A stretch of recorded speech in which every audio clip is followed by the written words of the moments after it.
Hello, magandang araw. Kumusta na kayo? Ako si Neil, isang OFW. Nagtatrabaho at nakatira dito sa Jeddah. Sa buong maghapong pagtatrabaho, ang sarap ding ipamper yung sarili mo. Lalo na kapag may masarap na pagkain. Sakto namang nagkikrave yung asawa ko ng Korean food. Kaya pumunta kami dito sa Koreana.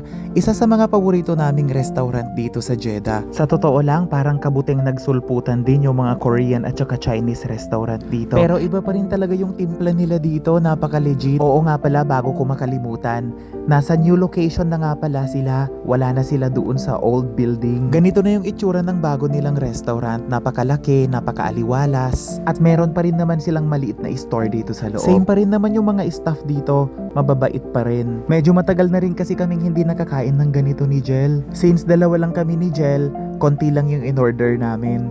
Bibimbap at saka yung paborito naming galbi and japchae. Sa tingin ko, pareho naman sila ng price compare last year. Para makumpleto talaga yung experience mo dito sa Koreana, huwag mong kalimutan mag-order nitong Korean barbecue. Sobrang sarap nito at sobrang sulit. Ito talaga yung pagkain binabalik-balikan namin dito. Dito sa Saudi, parang hindi kumpleto ang meal kapag walang Pepsi. Sang-ayon ba kayo sa akin? Maganda na yung bago nilang place ganito dito paggabi. As per our experience, hindi mo rin po problemahin yung parking dito. Marami kasing parking space na available sa labas. Aisha, that's all for today. Thank you and God bless.